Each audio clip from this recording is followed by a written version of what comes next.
오늘 우리는 포도원 주인이 포도원에 무화과 나무를 심은 이야기를 살펴보았습니다. 포도원 주인이 포도원에 포도나무가 아닌 무화과 나무를 심었는데요, 그렇게 무화과 나무를 심은 이유가 있다고 한다면 무화과 나무의 열매를 얻기 위해서였을 것입니다. 하지만 무화과 나무를 심어놓고 1년을 기다리고 2년을 기다리고 3년을 기다렸지만 그 나무에서 열매가 맺히지 않는 겁니다.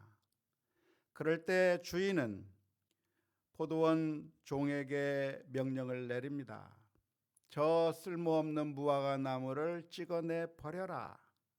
왜 우리가 땅만 버리겠는가 하면서 그 나무를 찍어 버리라고 이야기를 했습니다. 그때 종이 주인에게 대답을 합니다. 주인님, 금년만 참아 주십시오. 금년만 그냥 내버려 두십시오. 제가 땅을 파고 거름을 주고 제가 1년 동안 열심히 노력할 테니까 1년만 기다려 주신다고 한다면 1년 후에 열매가 맺는다고 하면 얼마나 좋겠습니까?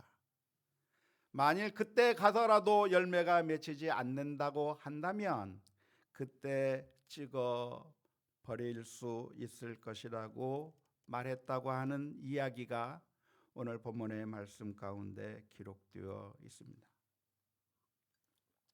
이 비유를 들으면서 우리는 여기서 나오는 무화과 나무라고 하는 것이 바로 우리들을 가리키는 상징적인 비유라고 하는 것을 알 수가 있을 겁니다.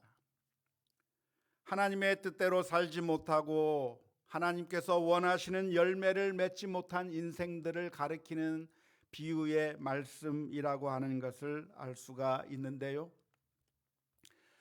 하나님의 뜻대로 살지 못하고 하나님의 원하는 열매를, 믿음의 열매를 맺지 못한 사람들에게 무엇이 기다리고 있는가?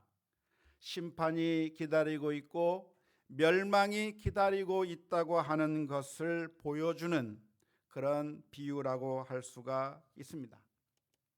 하지만 이 비유의 말씀을 보면 놀라운 것은 그 열매를 맺지 못한 무화과 나무를 찍어내 버리는 것이 아니라 찍어내 버리지 않습니다. 기회를 한 번 더 주는 겁니다. 지금 당장 찍어버리지 않고 불합격인 인생을 향해서 지금 당장 찍어버리지 않고 또 한 번의 기회를 준다고 하는 것, 이것이 얼마나 좋은지 모릅니다. 우리는 늘 실패할 수밖에 없는 인생인데 한 번 실패하면 너는 불합격이야 하면서 그냥 내쳐버리는 것이 아니라 너는 실패한 인생이니까 아무 쓸모가 없어 하고 내쳐버리는 것이 아니라 실패한 인생에게도 한 번 더 기회를 준다고 하는 것이 얼마나 감격스러운 일이고 얼마나 고마운 일인지 모르겠습니다. 골프를 하다 보면 멀리건이라고 하는 게 있습니다. 한번 쳤는데 잘못 쳤어요. 그러면 그 같이 치던 사람들이 다시 쳐 그러는 거예요. 한번 쳤는데 잘못 쳤으니까 그걸로 그냥 끝내버리는 것이 아니라 멀리건 하면서 다시 치라는 거예요. 다시 쳐. 그런데 그런 모습들이 우리들에게 있다고 하는 것이 얼마나 다행스러운지 모르겠습니다.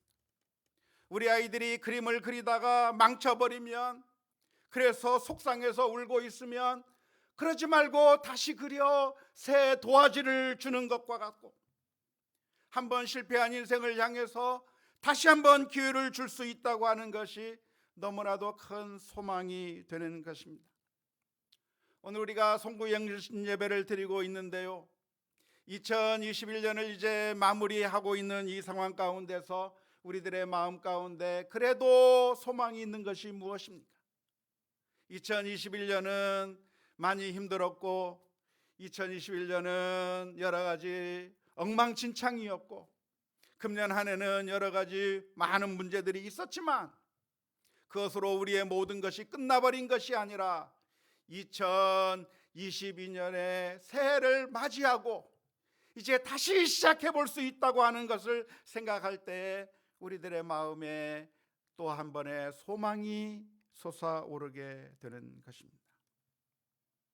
오늘 예수님께서 해주신 이 비유의 말씀 가운데서 포도원 주인은 누구를 가리키는 것일까요? 포도원 주인은 누구를 가리키는 것이겠습니까? 하나님을 가리키는 것일까요? 그렇다고 한다면 종은 누구를 가리키는 것일까요? 우리가 비유를 해석하면서 종종 수렁에 빠져서 그 비유를 잘 해석하지 못하게 되는 경우가 있는데요. 어쩌면 이 비유도 그런 것과 비슷할 거라고 생각이 됩니다. 하나님은 어떤 하나님이신가? 라고 하는 것을 질문할 때 우리는 이 비유의 말씀을 보면서 포도원 주인이 하나님과 같다고 생각하기가 쉽습니다. 왜냐하면 포도원 주인과 하나님 사이에는 닮은 점이 많이 있기 때문에 그렇습니다. 포도원 주인이 무화과 나무에 생사 여탈권을 가지고 있는 것과 마찬가지로 하나님께서는 우리 인생에 대한 생사 여탈권을 가지고 있기 때문에 이 포도원 주인은 바로 하나님을 나타내는 것이라고 생각하기가 쉽습니다. 그래서 이 포도원 주인을 보면서 마치 하나님이 이 포도원 주인과 비슷한 것인가 라고 생각하게 되는데요. 사실은 이 포도원 주인이 하나님을 나타내는 것은 아닙니다. 물론 하나님을 나타내는 면도 있지만 사실은 포도원 주인도 종도 하나님을 나타내는 것이 아닙니다. 왜냐하면 포도원 주인과 나무와의 관계는 아무 관계도 아니기 때문에 그렇습니다. 포도원 주인에게 있어서 무화과 나무는 무엇일까요? 포도원 주인에게 있어서 무화과 나무, 그것은 주인과 소유물과의 관계입니다. 사랑의 관계가 아니라 주인은 그 무화과 나무를 어떻게 보고 있냐면 저 무화과 나무가 나에게 무화과 열매를 줄 수 있다고 한다면 좋아하고 기뻐할 것이지만, 그런데 만일 저 무화과 나무가 나에게 열매를 주지 않는다고 한다면 가차없이 찍어내버릴 수 있는 사람이 포도원 주인인 겁니다. 물론 제 아내는 화초를 너무나도 사랑합니다. 아침에 일어나면 화초들에게 다가가서 얘들아 잘 잤니? 하면서 마치 아이들을 대하듯이 네가 배가 고프나? 그러면서 물도 주고 사랑스럽게 그 화초들을 돌아보고 있지만, 그런데 오늘 이 본문에 나오는 포도원 주인은 어떤 주인이냐면 그 무화과 나무를 무엇으로 바라보냐면 과연 저 무화과 나무에서 열매를 얻을 수 있을 것인가, 열매를 얻지 못할 것인가에만 관심이 있는 것이고, 만일 열매를 맺지 못한다고 한다면 가차없이 찍어내버리는 그런 사람이 바로 이 농장의 주인인 것입니다. 종도 마찬가지입니다. 종도 오늘 비유에서 나타나서 하는 이야기가 주인님, 금년에도 좀 그대로 놔두십시오. 1년만 참아달라고 이야기하고 있지만 그렇게 말하는 이유는 그 종이 그 나무를 사랑하기 때문에 하는 말이 결코 아닙니다. 1년만 참으면 혹시나 열매를 맺을 수 있지 않을까라고 하는 그런 가능성 때문에, 그런 소망 때문에 그냥 참아달라고 말하는 것인데요. 만일 이 무화과 나무가 열매를 계속해서 맺지 않는다고 한다면 가차없이 찍어내버릴 준비가 되어 있는 것이 포도원 주인이고 바로 종의 마음일 것입니다. 우리나라 농부들이 보면 종종 뉴스에 나오는 안타까운 소식을 접할 때가 있습니다. 농사를 지어서 배추를 많이 심어서 배추를 풍작을 했는데 갑자기 배추값이 폭락하게 돼 버리면 농부가 그 배추를 뽑아서 시장에 내다 파는 것이 아니라 내다 팔아봤자 돈 이득을 얻을 수 없다고 하면서 그대로 경운기로 갈아엎어 버리는 그런 모습들이 종종 뉴스에 들리는데요. 정말 농부는 자기가 심은 그 농작물을 사랑하기는 하지만, 정말 애주중지 여기기는 하지만, 그러나 값이 안 나간다고 한다면 그냥 뒤엎어 버리는 거예요. 헛수고 했구나 하면서 그냥 뒤엎어 버리는 것이죠. 예수님께서 이 비유를 말씀해 주시는 것은 하나님이 포도원 주인과 같다 혹은 종과 같아서가 아닙니다. 오히려 비교를 위해서 이 말씀을 해주고 계시는 겁니다. 아무런 사랑의 대상도 아닌 무화과 나무를 그래도 1년이라도 더 참아보자고 하면서 주인이 열매가 없는 그 나무를 1년 더 참을 수 있는 이야기를 말씀하면서, 그렇다고 한다면 사랑이 많으신 그 하나님께서는 우리에 대해서 얼마나 더 참으시겠는가를 말씀하시기 위해서, 하나님이 우리를 바라볼 때 나무를 바라보듯이 바라보는 것이 아니라 우리를 사랑하는 자녀로 바라보고 계시는 거죠. 그래서 우리가 하나님 앞에 나올 때 우리가 어떻게 나옵니까? 만점짜리 성적표를 가지고 나와서 하나님 앞에 서는 것이 아니라 우리들은 늘 초라한 성적표를 가지고 하나님 앞에 나올 수밖에 없습니다. 지금 이 자리에 앉아 있는 분들 가운데 금년도 2021년도는 내가 완벽하게 살아서 하나님 제 성적표 좀 보세요, 이만큼 내가 신앙생활 잘했어요 하면서 자신 있게 하나님께 자신의 모습을 보여줄 수 있는 사람이 누가 있습니까? 아무도 없어요. 금년 시작할 때만 해도 우리들의 결심은 대단했었습니다.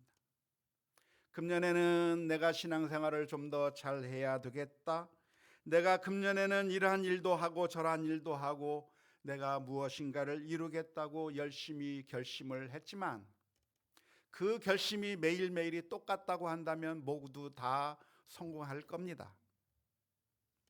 하지만 사람은 작심삼일이죠.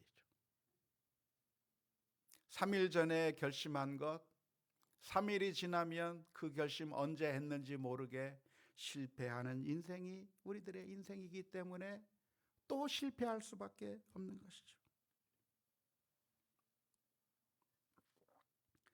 그래서 실패하는 우리를 보고 이 세상 사람들은 손가락질하고 비아냥거리고 실패자라고 이야기할 수 있을 것입니다.